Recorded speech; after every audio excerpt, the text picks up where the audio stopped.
All right, so let's get into Villa a little bit first here.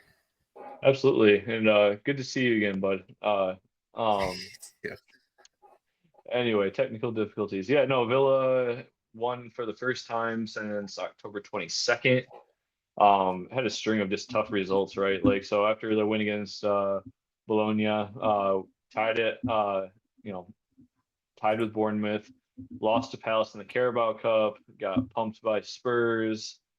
Had Tyrone Mings gaff in Belgium against Club Brugge. Yeah. Um, got thoroughly outplayed by Liverpool.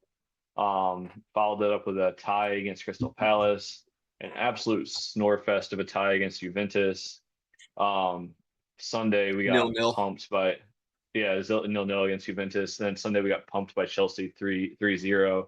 And in even in the games that we tied, I think that we went down in all those games. So for us to get the first goal early on, fantastic goal from Morgan Rogers, beautiful finish, far corner, and then Ollie Watkins with I think a generous PK call, but like if the call was a man on the field, it's hard to overturn. But I probably would have felt hard done as a Brentford fan. But we get the PK, Ali puts it away 2-0, and then the third goal in the first half from Matty Cash, just on a little deflection back post, buries it. 3-0 in the first half, feel good. Brentford did get one back, but largely we played pretty well.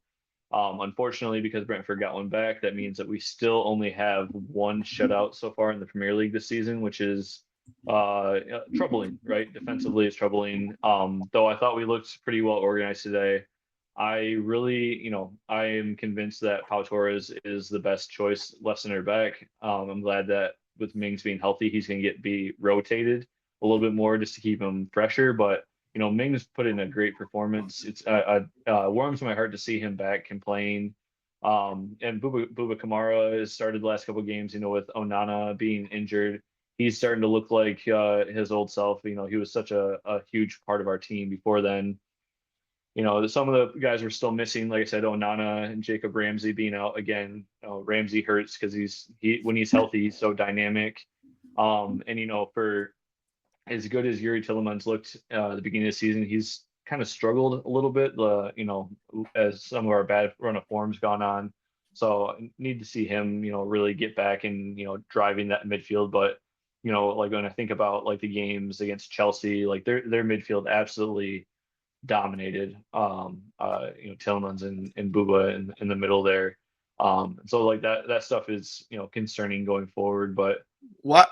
Why do you think Unai said so? Mings is back after very long time out, and they mhm. slotted right back into the starting lineup. Like you said, he made that mistake against Club Bruges. But why does Unai prefer, or seemingly so far prefer Mings over Pau Torres Well, there? they've split. Torres did start in the trouncing on Sunday against Chelsea, so I think that short turnaround. It's nice that they can rotate him a little bit. Um, I think that, like I said, I think Torres will be first choice. However, what Mings brings that Torres doesn't bring is the physicality, right? We tried to get that with Diego Carlos, and he shows flashes of you know, talent, and then other times he's incredibly frustrating. But Mings, when if he gets back to his full self, like the physical presence that he provides, while also some of the things that we like to do, building out of the back, he does that better in Torres. But really on the ball, Torres is still the better player, but maybe not the better defender all the time. And considering how much of a sieve we've been defensively, I think that you see some of that. And I'm hoping that with more guys getting healthy and more competition, that sort of up that level again and get guys going again. Because Torres isn't the only guy who's struggled a little bit physicality. Like I said, Tillman's has been down. Leon Bailey has been MIA most of the season. I don't know if he's lacking confidence or what, but he's been in and out of the lineup. Not that Jaden Philogene has looked that much better in there. Like I said, I'd almost prefer if we had Jacob Ramsey healthy, he slots into that left side. It allows McGinn to go play in that right side, and forces Leon and Jaden to really work in the training ground and get healthy. Another guy who's been healthy but working his way back, hasn't played a lot of minutes, is Emmy Buendia. Mhm. Morgan Rogers has really owned that center attacking mid, that second striker type position. So, if we can get him healthy and rolling again, that's going to make a big difference. But it was, yesterday was a stop the bleeding moment. Like, and then they looked really good. They looked really good at home, which they haven't so far this year. So, um, yeah, all those things considered, hopefully we can roll that into this weekend.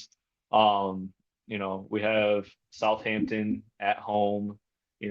Feels like a trap game, but Southampton is terrible. We'll talk about it in a little bit with relegation stuff, but they're going to be relegated at some point. Look at that handsome son of a bitch.